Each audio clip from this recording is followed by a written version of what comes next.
जय हिंद दोस्तों। हम लोग जो है एलसीएम और एचसीएफ के कॉन्सेप्टों की बात कर रहे थे।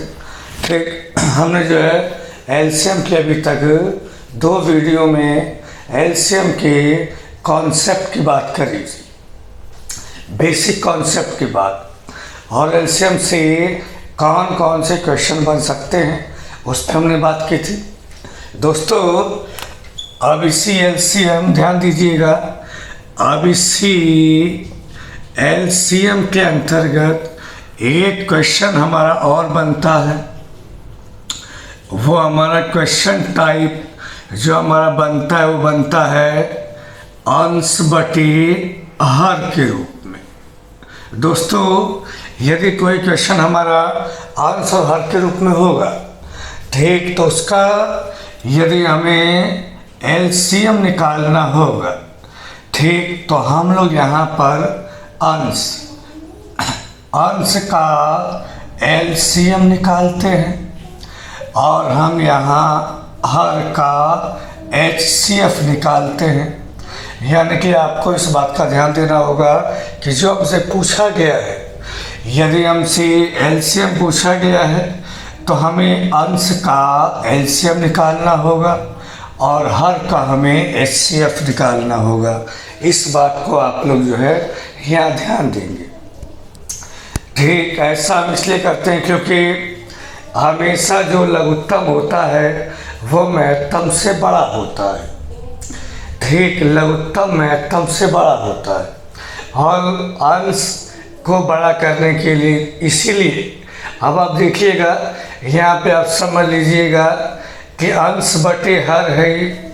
अब अंश बटे हर का मान बड़ा तभी संभव है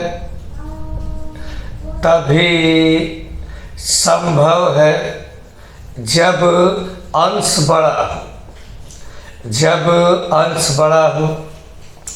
तो आप देखिएगा यदि मैं इसका एलसीएम निकालना चाहूँगा, और ये बात हम जानते हैं कि यदि 2 संख्याएं हैं, 2 संख्याओं का यदि मैं एलसीएम की बात करता हूँ तो हमेशा जो एलसीएम आएगा वो उसके एचसीएफ से बड़ा आएगा। इसको ध्यान रखिएगा। तो यही कॉन्सेप्ट यहाँ पे मेल खा जाता है। इसीलिए हम लोग क्या करते हैं, हम लोग जो है ये जब एलसीएम निकालना होता है तो हम लोग अंश का एलसीएम और हर का एचसीएफ निकालते हैं। इस बात को आप लोग ध्यान दीजिएगा। ठीक, अब आइए देखते हैं। तो ये हमारे सारे कॉन्सेप्ट एलसीएम के हो चुके हैं। अब मैं आपको जो है एचसीएफ के बारे में समझाऊंगा, हाईएस्ट कॉमन फैक्टर के बारे में बताऊंगा आपको। एचसीएफ क्या होता है बहुत ही तसल्ली से हम समझेंगे, पूरे कॉन्सेप्ट को समझेंगे। ठीक, ताकि हम हर किताब को बहुत ही आसानी से सॉल्व कर सकें। ठीक, तो आइए देखते हैं एचसीएफ क्या होता है। ये एचसीएफ यदि मैं इसके फुल फॉर्म की बात करता हूँ तो ये आपका बनता है हाईएस्ट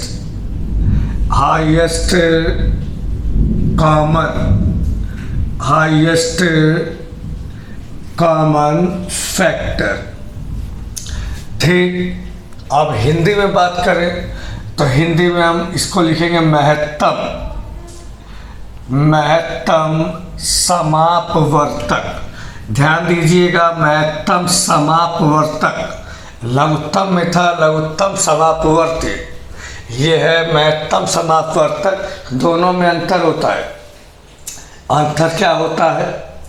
ठीक, अंतर ये होता है कि जैसे मान लीजिए 2 संख्याएं हैं तो 2 संख्याओं का जो लैसे होगा, मान लीजिए 50 है। अगर 2 संख्याओं का, मैंने अंतर समझा रहा हूँ, अगर 2 संख्याओं का लैसे मान लीजिए 50 है तो इसका अर्थ ये होगा कि इस 50 में a का भाग भी चला जाएगा और इस 50 में b का भाग भी चला जाएगा। ये तो होता है लघुत्तम। इसका मतलब होता है ये समापवर्ती। ठीक, यानी वर्ती शब्द आएगा। और ये यदि मैं समापवर्तक की बात करता हूँ, समापवर्तक की बात करता हूँ, यदि a, b का यदि मैं से हमारा x आता है तो इसका अर्थ ये है कि मैं से इन संख्याओं को क्या करेगा, पूरा का पूरा विभक्त करेगा। ये इन दोनों में अंतर है। यहाँ तो संख्याएं लैसे को काटेंगी और यहाँ इनका मैं से इन संख्याओं को काटेगा। ये इन दोनों का मुख्य अंतर है समापवर्त्य और समापवर्तक में। ये आप समझ गए होंगे। लैसे में तो संख्याएं लैसे को पूर्णतः काटेंगी और जो मैं से होगा वो इन संख्याओं को पूर्णतः काटेगा। और यही इन दोनों में अंतर है दोस्तों। ये बात समझ गए होंगे आप। बहुत ध्यान से वीडियो को देखिएगा। अब यहाँ पर मैं आपको समझा रहा हूँ इसकी परिभाषा क्या है। अब आप देखिएगा, मैं बहुत ही अच्छे ढंग से यहाँ पे मैं इसको समझाऊंगा। आप देखिए, इससे मैं बात करता हूँ। अगर मैं बात करता हूँ 20,30, ये मान लीजिए a हो गया, b हो गया, 20,30। यदि मैं 20,30 का मैं से निकालूंगा, यानी कि HCF बोलते हैं मैं से को, यदि मैं से निकालूंगा तो ध्यान दीजिएगा, यहाँ मैं से की भी कई विधियाँ होती हैं। जैसे जो सबसे प्रसिद्ध विधि है वो भाग विधि है। और ध्यान दीजिएगा, भाग विधि का ही प्रयोग हमें ज़्यादा करना है, क्योंकि भाग विधि से कई तरह के क्वेश्चन आते हैं।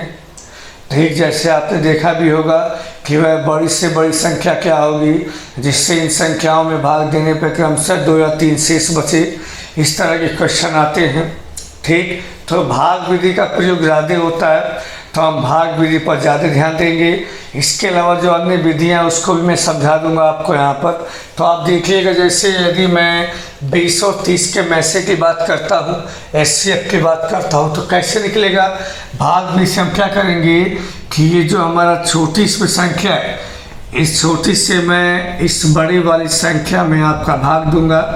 20 एकम 20, ये आ गया आपका 10, और फिर मैं इस शेष से मैं अगले वाले में भाग दूंगा। 20 दून 10 दूनी के 20, यहाँ पे कैंसिल हो गया। तो आप इस बात को ध्यान दीजिएगा, जिस वाले शेष से पूरा कैंसिल हो जाए वही हमारा क्या बन जाता है, वही हमारा मैं से बन जाता है। या दूसरे शब्दों में मैं ये भी कह दूंगा आपको कि जो हमारा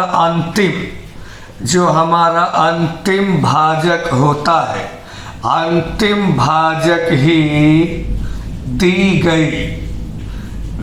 गई संख्याओं का मैं से होता है। इसको आप समझ लीजिएगा। हमें पहले भाजक से कोई मतलब नहीं है।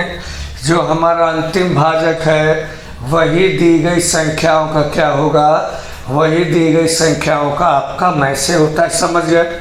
अब इसका क्या निकला, इसका अर्थ ये निकला कि मैं से क्या होगा, मैं से बड़ी संख्या होगी, यानी कि जो इसका हम फैक्टर करेंगे। अब जैसे मान लीजिए मैं 20 का फैक्टर करता हूँ, तो 20 का फैक्टर बनेगा 2 गुणे 2 गुणे 5, 2 दूनी के 4 पंजे 20। ठीक, ये हमारी गुणनखंड विधि है। कैसी विधि है ये हमारी गुणनखंड विधि हो गई। आप समझ लीजिएगा। आप जैसे 30 का हम गुणनखंड करेंगे तो क्या आएगा इसका आपका, ये आएगा 5 तिया 15 दूनी के 30 ही आ गया। ठीक है। आप इसमें देखिएगा, हाईएस्ट का मतलब बड़े से बड़ा होता है। कॉमन का मतलब जो सभी में उपलब्ध हो। फैक्टर का मतलब गुणनखंड, यानी कि 2 संख्याएं हैं या 3 संख्याएं हैं या 4 संख्याएं हैं। आप समझ गए होंगे। बहुत ध्यान से देखिएगा। 2 संख्याएं हैं, 3 संख्याएं हैं या 4 संख्याएं हैं, या 4 के बाद कितनी भी संख्याएं कितनी भी हो सकती हैं। इन सभी संख्याओं में हमें बड़े से बड़ा क्या देखना है, गुणनखंड देखना है इसका। जैसे बड़े से बड़ा फैक्टर देखना है हमें, तो हमने देखा कि इनमें कॉमन क्या है, इनके फैक्टर में कॉमन क्या है।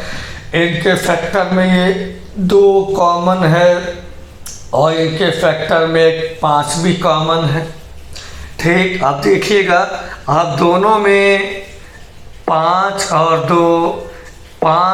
2 दोनों में 2 और 5 कॉमन है, यानी कि यहाँ पे हाईएस्ट कॉमन क्या हो गया, 5 दूनी के लिए 10 कॉमन हो गया।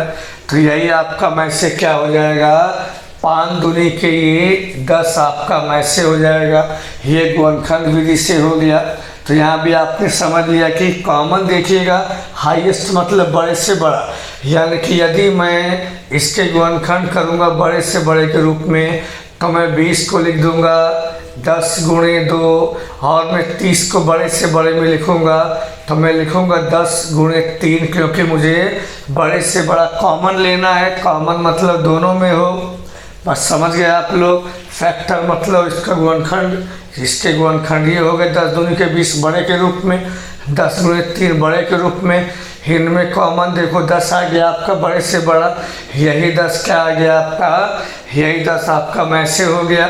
समझ गए आप। तो देखिएगा में से क्या करता है, में से इन संख्याओं को विभाजित करेगा। में से क्या करेगा, में से दी गई संख्याओं को विभाजित करेगा। आप देख लीजिएगा ये 20 को भी में से डिवाइड कर देगा और ये 30 को भी में से हमारा डिवाइड कर देगा। ये बात आप समझ गए।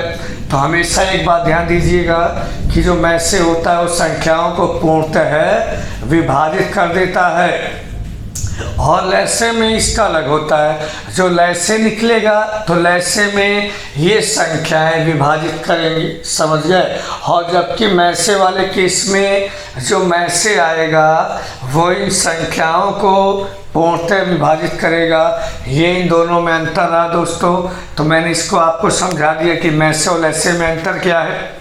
और दूसरी बात, जो यहाँ से एक नियम हमारा बन के निकला है कि जो में से है, किन्हीं संख्याओं का में से उन संख्याओं को पूर्णतः विभक्त करता है। ये भी हमारा नियम बन गया है। आप हाथों हाथ जो है नोट्स को बनाते हुए चलिएगा। आप हाथों हाथ जो है नोट्स को आप बनाते हुए चलिएगा कि महत्तम क्या होता है। ठीक, तो महत्तम वह है बड़ी से बड़ी संख्या है।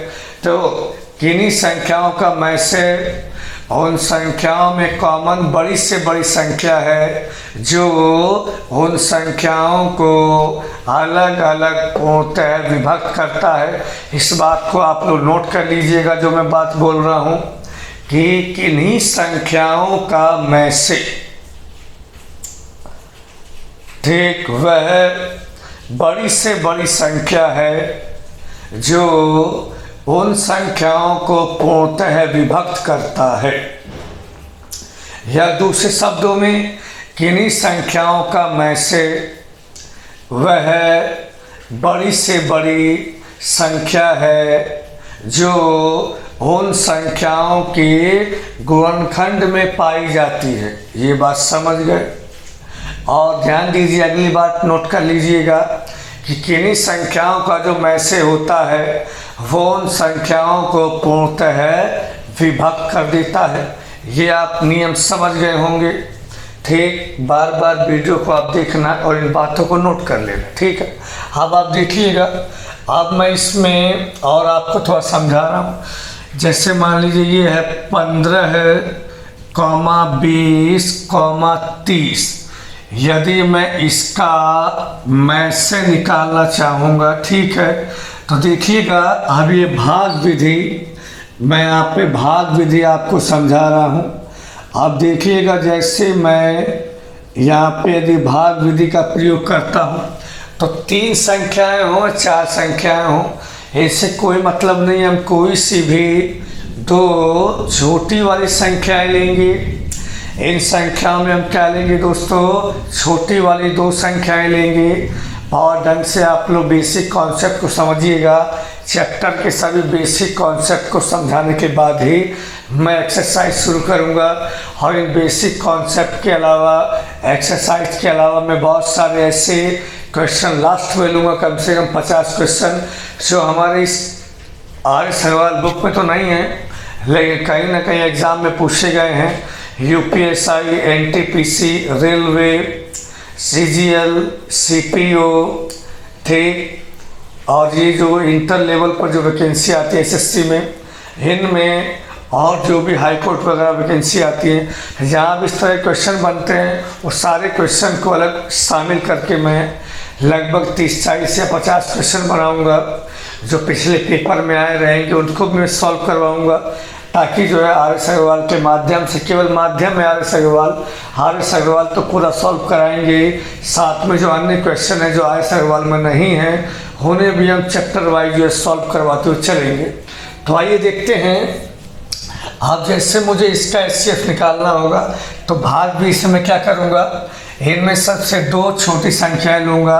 मैंने 15 और 20 ले लिया। अब मैं 20 में मैं 15 से भाग दूंगा, 15 को मैं भाजक मानूंगा और 20 को मैं भाज्य मानूंगा। आप समझ गए होंगे इतना। अब यहाँ 15 एकम 15 मैंने लिया, ये आ गया 5। ठीक, ध्यान दीजिएगा क्या आ गया आपका, ये 5 आ गया। और मैं इसी 5 से क्या करूँगा, इसी 5 से मैं 15 को जब मैं भाग दूंगा, 5 या 15, ये आपका यहाँ पे कैंसिल हो गया। ठीक है ना। आप ध्यान दीजिएगा, ये जो अंतिम भाजक है इसी से मैं अब ये लास्ट वाली संख्या को भी भाग दूंगा। ये भी पूर्णतः कटनी चाहिए। यदि पूर्णतः ना कटेगी तो फिर यही प्रोसेस हम फिर से अप्लाई करेंगे। ठीक है। तो आइए देखते हैं। जब मैं 5 से इस 30 में भाग देता हूँ, 5 छंग 30, ये भी कट गया। यानी अंतिम भाजक हमारा क्या है, यहाँ पे आपका एचसीएफ क्या आ गया दोस्तों, 5 आ गया। यानी कि हमारा ये जो अंतिम हमारा भाजक है, यही अंतिम भाजक क्या बन जाता है दोस्तों, एचसीएफ बन जाता है। और यही एचसीएफ हमारा क्या आ गया, ये आपका 5 आ गया है दोस्तों। ये बात समझ गए होंगे, इस कॉन्सेप्ट को आप लोग सभी लोग समझ गए होंगे। ठीक है। अब आइए देखते हैं। अब देखिए, मैंने आपको अभी समझाया कि किन्हीं संख्याओं का जो एचसीएफ होता है हमेशा उन संख्याओं को पूर्णतः विभक्त करेगा जिन संख्याओं का हमने एचसीएफ यानी कि में से निकाला है।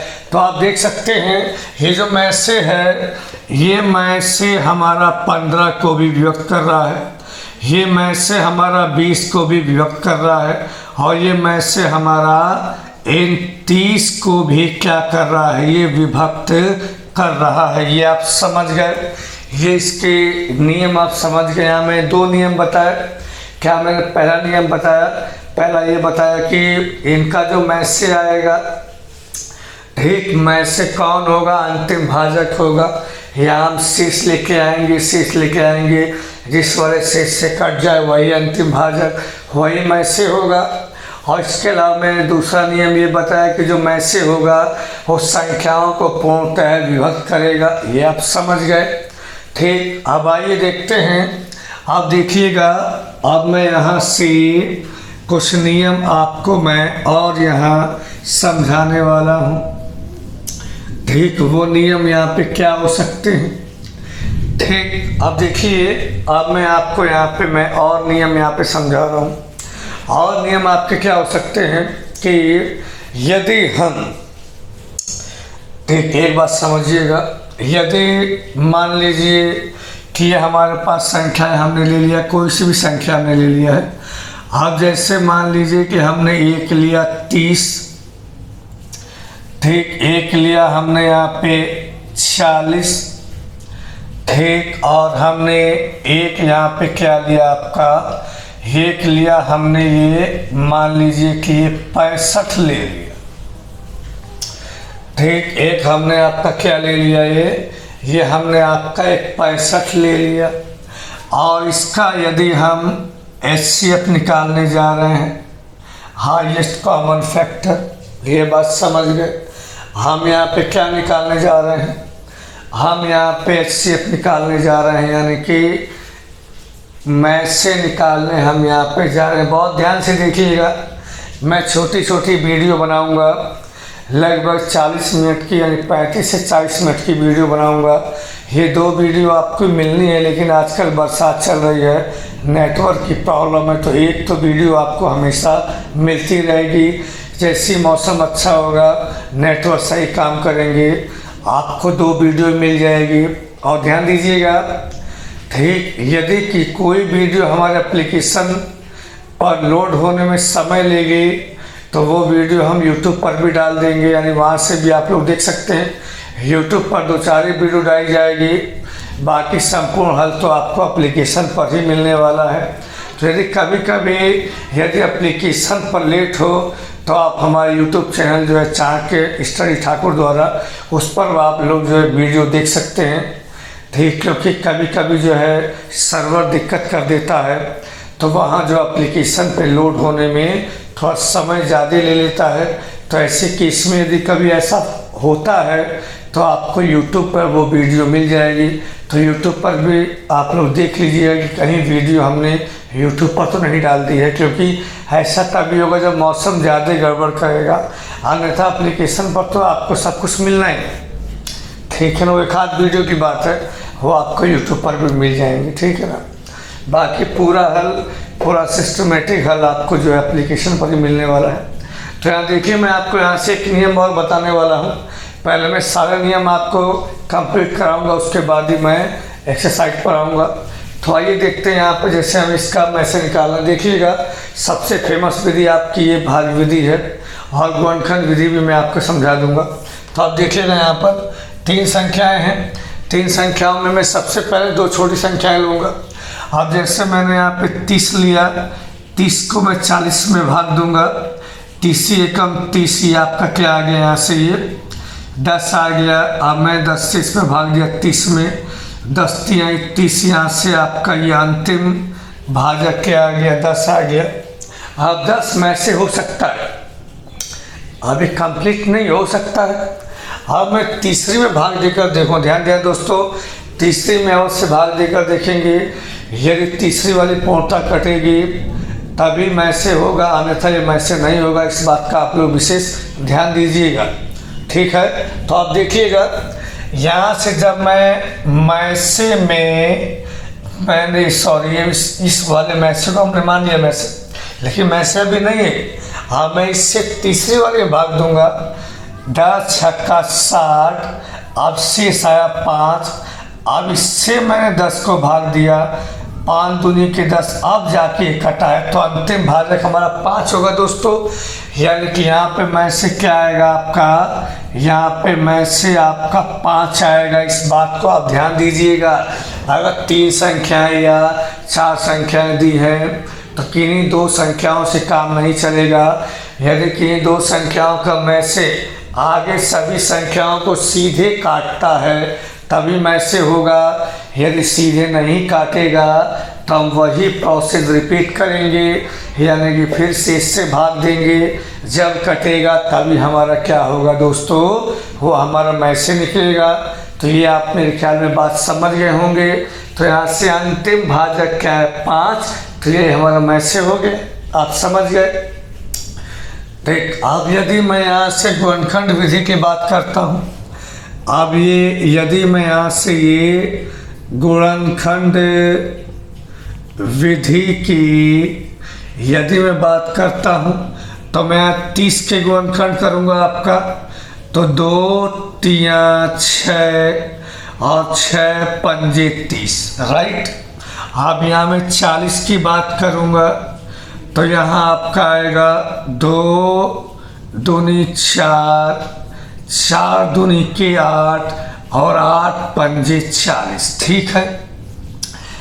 अगर मैं बात करूँगा 65 की तो यहाँ आएगा आपका 13 पंजे 65, और इसके फैक्टर नहीं बनने वाले, एक तो सभी का होता ही है, एक को हम यहाँ पे नहीं ले रहे हैं, ठीक। तो यहाँ आप देखिएगा कि यहाँ यदि मैं इसकी HCF यानी हाईएस्ट कॉमन फैक्टर की बात करता हूँ, मैंने बताया आपको बड़े से बड़ा कॉमन का फैक्टर मतलब गुणनखंड होते हैं, तो हमें बड़े से बड़ा फैक्टर लेना है। तो यहाँ तीनों में कॉमन केवल मुझे 5 दिखाई दिया और नहीं दिखाई दिया, क्योंकि कॉमन का मतलब तीनों मिलेंगे, सभी मिलेंगे।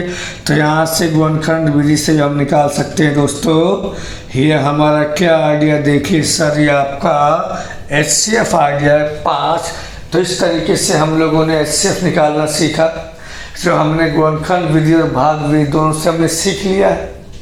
और साथ में हमने ये सीखा कि जो HCF है इन दी गई संख्याओं को पूर्णतः विभक्त करता है, ये भी हमने सीख लिया। इसीलिए हमारा सवाल बनता है कि वह बड़ी से बड़ी संख्या कौन सी है जो दी गई संख्याओं को पूर्णतः विभक्त करती है। दोस्तों, ये क्वेश्चन किताब में बनता है कि नहीं बनता है? बनता है कि वह बड़ी से बड़ी संख्या कौन सी है जो 30, 40 और 65 को पूर्णतः विभक्त करती है। तो देखिएगा, यही तो HCF होता है कि बड़ी से बड़ी कॉमन संख्या तो सभी में हो और वो इन सभी को व्यक्त करेगा, यानी कि हमें में से निकालना होगा। इसीलिए जहाँ भी बड़ी से बड़ी संख्या आती है तो हम दी गई संख्याओं का में से निकालते हैं दोस्तों। तो ये आप कॉन्सेप्ट अच्छे ढंग से समझ गए होंगे। अब मैं इसी में एक कॉन्सेप्ट आपको यहाँ और समझाने वाला हूँ। क्या समझाने वाला हूँ आप देखिएगा, मैं इसी सवाल में आपको ये कॉन्सेप्ट यहाँ पे समझा दूंगा। क्या समझा दूंगा? देखिएगा कॉन्सेप्ट क्या है। कॉन्सेप्ट ये है कि यदि मैं इन दोनों का अंतर करता हूँ 40 माइनस के 30, यहाँ देखिएगा क्या हो गया, अंतर क्या हो गया आपका, अंतर हो गया 10, ठीक। और ये 65 और ये 40 का अंतर, ये अंतर आपका कितना हो गया, 25 हो गया। अब यहाँ पे दो बातें मैं आपको समझाऊंगा। मैं यहाँ से दो बातें आपको यहाँ समझाऊंगा और ये दोनों बातें आप लोग यहाँ समझ लीजिएगा। कापी पेंसिल में जो है आप नोट करते चलिएगा। ये बेसिक कॉन्सेप्ट आपके बहुत काम आने वाले हैं। इन बेसिक कॉन्सेप्ट की सहायता से आप कोई सी भी किताब को सॉल्व कर सकते हैं। यहाँ पे देखिएगा, मैंने यहाँ पे अंतर निकाल लिया। आप नोट कर लीजिए इस बातों को। अंतर निकाला मैंने आ गया 10 और 25, ठीक। और ये में से इनका आ गया 5। तो आप यहाँ से एक नियम समझ लीजिएगा कि हमेशा जो में से आएगा उसका मान क्या होगा, हमेशा उनका मान इनके अंतर से कम ही होगा या बराबर हो सकता है। किसी कंडीशन में बराबर तो हो जाएगा लेकिन इनके अंतर से बड़ा नहीं आएगा। यानी कि आप यहाँ पे लिख लीजिएगा, दो संख्याओं का महत्तम समापवर्तक या दो से अधिक संख्याओं का महत्तम समापवर्तक उन संख्याओं के अंतर से अधिक नहीं हो सकता। अर्थात जो में से निकल के आएगा वो उन संख्याओं के अंतर के या तो बराबर रहेगा या उससे छोटा ही रहता है। ये बात समझ गए? जैसे ये में से हमारा 5 है तो में से इन संख्याओं के अंतर से हमेशा छोटा रहेगा, में से छोटा रहेगा, ठीक है। यहाँ भी छोटा रहेगा। पहली बात तो आप लोगों ने ये समझ लिया। और दूसरी बात, एक बात और समझ लीजिए कि जो इनका में से होगा या तो इनका अंतर हो सकता है या इनके अंतर का गुणनखंड हो सकता है दोस्तों। जैसे देखिएगा, यहाँ पे देखिएगा में से 5 आया तो में से या तो इनके अंतर के बराबर हो सकता है या इनका गुणनखंड हो सकता है। जैसे 10, इनका अंतर यहाँ पे 10 आया, इसका 25 आया, 5 दूनी के 10, 5 पंजे 25, तो ये इसका गुणनखंड 5 आया। और यही देखिएगा इसका में से है कि नहीं है। तो यहाँ से हमने बेसिक कॉन्सेप्ट में बहुत ही इंपॉर्टेंट बात यहाँ पे पढ़ी। ये आप समझ गए। वीडियो बहुत ही अच्छा लगने वाला है। जो विद्यार्थी पढ़ने वाले उन्हें बहुत ही अच्छे यहाँ से कॉन्सेप्ट जो है मिलने वाले हैं। तो आप बहुत ही ध्यान से इन चीज़ों को समझिएगा, ठीक है। ठीक, आप देखिएगा, जैसे मैं यहाँ पे आपको, जैसे मैंने यहाँ पे 65 हटा दिया है, 65 मान लीजिए हटा दिया है, मैं यहाँ पे यही ले रहा हूँ 30 40 50। जैसे मैंने यहाँ पे अब ले लिया, क्या ले लिया, 30 40 50 का। यहाँ पे मैं मैसे की बात करता हूँ तो देखिएगा इसका मैसे आपका 10 आने वाला है, क्योंकि यहाँ मैं गुणनखंड की बात करता हूँ। ठीक, तो ये 10 गुणे 3 40 की मैं गुणनखंड की बात करूँगा, 10 गुणे 40, और मैं 50 के गुणनखंड की बात करूँगा। तो यहाँ पे 10 गुणे 50, 10 बड़ी संख्या में ले लिया। आप इसको ऐसे भी लिख सकते हैं 5 गुणे 2 गुणे 3, इसको भी आप 5 गुणे 2 गुणे 4, और इसको भी आप 5 गुणे 2 गुणे 5। देखिएगा 5 दूनी के 10 तियाई 30, 5 दूनी के 10 चौक 40, 5 दूनी के 10 पंजे 50। अब यहाँ पे आप देख लीजिएगा किसका मैसे क्या होने वाला है दोस्तों। ये देखिए कॉमन क्या है आपका, हाईएस्ट कॉमन लेना है, बड़े से बड़ा कॉमन लेना है, यानी ज़्यादा से ज़्यादा कॉमन लेना है। तो 5 2 5 2 5 2 कॉमन है, तो ये आपका क्या आ जाएगा, 5 दूनी के 10 में से हो गया। ये आप इस चीज़ को बहुत ही अच्छे ढंग से समझ गए होंगे सभी विद्यार्थी। बहुत ही आनंद आने वाला है वीडियो में। ठीक, आप लोग जो है ज़्यादा से ज़्यादा वीडियो को शेयर कीजिएगा, चैनल को शेयर कीजिएगा। बहुत ही आनंद आने वाला है पढ़ने में। आगे जैसे जैसे हम लोग चैप्टर पढ़ते रहेंगे वैसे वैसे बहुत ही आनंद आने वाला है, क्योंकि बहुत ही अच्छी नॉलेज मैं आपको शेयर करने वाला हूँ दोस्तों। ठीक, और बहुत ही सरल भाषा में हर किसी को समझ में आने वाला है। ठीक, अब देखिए जैसे यदि मैं भाग विधि का भी प्रयोग करूँगा, जैसे मैं यहाँ पे भाग विधि का भी प्रयोग करता हूँ दोस्तों, तो मैंने इनमें छोटी संख्या 30 होगी, 40 में भाग दिया दोस्तों एक बार, ये 10 आ गया, 10 से फिर मैं इस वाले पहले वाले भाजक में भाग दूंगा दोस्तों, ये पूरा पूरा आपका कट गया है। फिर मैं इसको तीसरे वाले में ट्राई करूँगा, ये भी तीसरा वाला भी कटना चाहिए दोस्तों।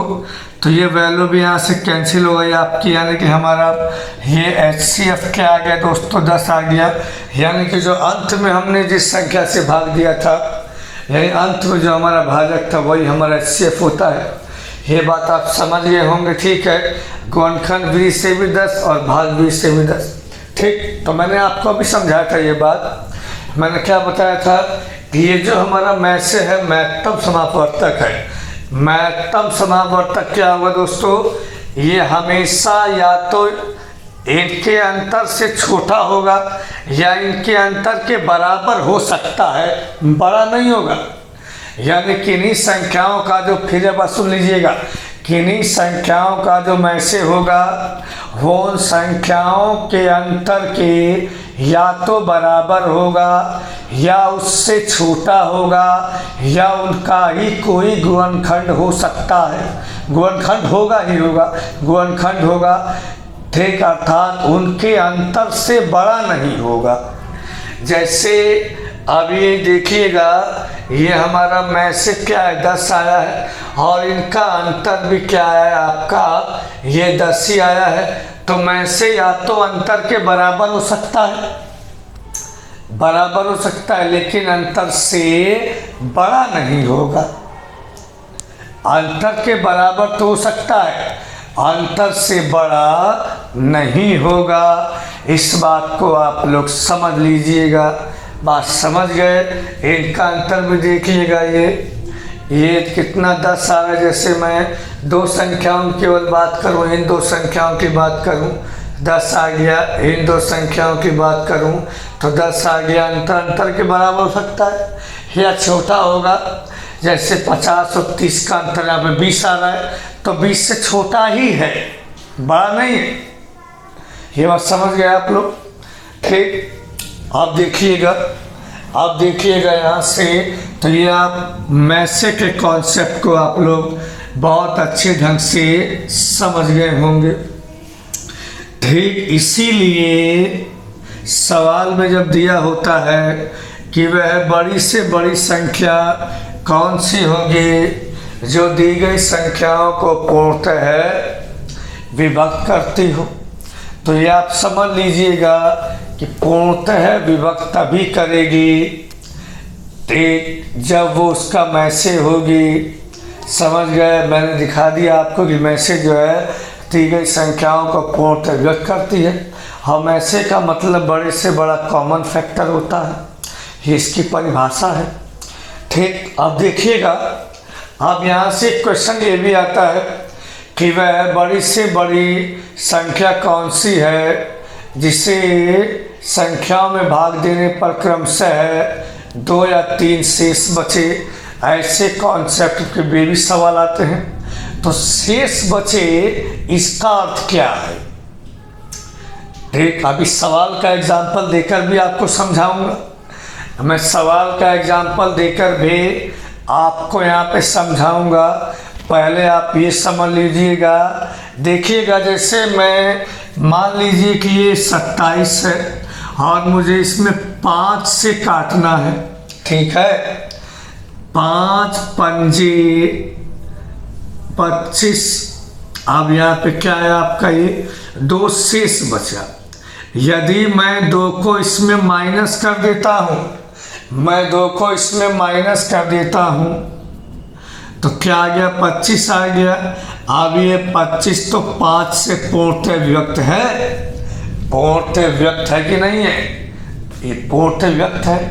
और जो पूर्णतः विभक्त होता है वही तो मैसे होता है। मैंने आपको अभी समझाया कि जो मैसे होता है, मैसे क्या होता है, मैसे संख्या को पूर्णतया विभक्त करता है। इसीलिए इन सवालों में हम क्या करते हैं कि पहले हम संख्या में शेष को माइनस करते हैं और उसके बाद जो है उनका मैसे निकालते हैं। समझ गए? पहले हम संख्या में शेष को माइनस करेंगे और उसके बाद मैसे निकालते हैं। दोस्तों, ऐसे सवाल एग्जाम के लिए बहुत ही इम्पोर्टेंट होते हैं। ठीक, ऐसा क्यों करते हैं? मैंने एग्जांपल दिया आपको कि जैसे मुझे 5 को 27 में भाग देना है। अब 2 आ गया शेष।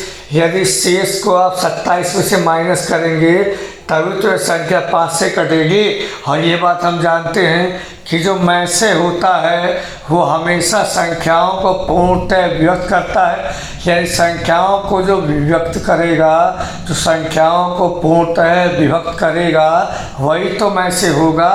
तो इसीलिए हम शेष को संख्या में से, जैसे मैंने यहाँ संख्या में से शेष को माइनस किया है, तो उस तरीके से यहाँ भी संख्या में से शेष को माइनस करेंगे, उसके बाद हम मैसे निकालते हैं। दोस्तों, तो ये आप कॉन्सेप्ट को समझ गए होंगे। ठीक, तो आज हमने मैसे के कुछ बहुत ही इम्पोर्टेंट कॉन्सेप्ट को समझा है। और आइए देखते हैं, ये कॉन्सेप्ट मैं आपको यहाँ पे और समझा रहा हूँ। और इसी कॉन्सेप्ट से मैं यहाँ पे मैं इसी कॉन्सेप्ट से एक आपको यहाँ पे फार्मूला सिखा रहा हूँ। दोस्तों, ये हमारा जो फार्मूला है ये लघुत्तम समापवर्ती और महत्तम समापवर्ती दोनों को लेकर है। सॉरी। और आगे जो भी कॉन्सेप्ट हमारे बनेंगे दोस्तों, आगे जो भी हमारे कॉन्सेप्ट बनेंगे उनका मैं एक वीडियो और डालूंगा एग्जाम्पल देकर। वहाँ से आप लोग जो समझ लेंगे 40 मिनट की आपको वीडियो में बना के दूंगा, ताकि आप लोग आसानी से, कम डेटा होने पर भी आप लोग आसानी से पूरा वीडियो देख सकें। ठीक है, उसके बाद हम लोग एक्सरसाइज पर आएंगे। ठीक, तो देखिए दोस्तों, अगर मैं बात करता हूँ आपका 15,20। ठीक, अगर मैं आपका बात करता हूँ 15,20 के मैसे की, तो ये आपका मैसे आएगा 5। मैंने बताया आपको, आप गुणनखंड कर दीजिएगा। 5 गुणे 3 15, 5 गुणे 4 20। तो यहाँ पे देखिए बड़े से बड़ा 5 कॉमन है, बाकी यहाँ पे 4, यहाँ पे 3 कॉमन है ही नहीं। तो हमारा मैसे क्या आ गया, आपका 5 आ गया। यदि मैं 15,20 के लैसे की बात करता हूँ, ठीक, तो देखिएगा लैसे क्या आएगा। यहाँ पे इनका जो लैसे आएगा दोस्तों, ये मैं सीधे यहाँ पे लिख दे रहा हूँ, इनका लैसे आएगा 60। ठीक, आप क्या निकाल भी सकते हैं। 5,20, यहाँ देखिएगा 5 से मैंने काट दिया, 5 3 15, 5 चौक 20, अब एक बार 3 से एक बार 4 से कटेगा, 5 चौक 15 चौका 60। और यहाँ मैंने एक विधि आपको ये बताया कि मैं इसमें शॉर्ट विधि क्या है, इन दोनों में बड़ी संख्या ले लूँगा। अब मैं देखूँगा कि यहाँ से ये 15 होता है, 5 चौक 15, 5 तो इसमें आ गया 20 में। अब ये केवल 3 बच रहा है जो 20 में नहीं आता है, तो मैंने 3 से और गुणा कर दिया, 20 3 60 आपका ऐसे आ गया। ये बात समझ गए, शॉर्ट विधि है, एडवांस विधि। तो यहाँ से आप समझ गए, आपका आ गया मैसेज। अब आप देखिएगा कि अगर मैं इन दोनों की गुणा करता हूँ, अगर मैं इन दोनों की गुणा करता हूँ, 5 गुणे 60 ये भी आता है 300। क्या आ गया दोस्तों, 300 आ गया। अगर मैं इन दोनों संख्याओं की आपस में गुणा करता हूँ, 15 गुणे 20, 15 दूनी के 30, ये भी दोस्तों आ गया 300, आ गया 300, दोनों बराबर आ गए। तो यहाँ से एक फार्मूला निकल के आता है दोस्तों कि पहली संख्या गुणे दूसरी संख्या बराबर, ये दोनों बराबर है ना, ये भी 300 ये भी 300।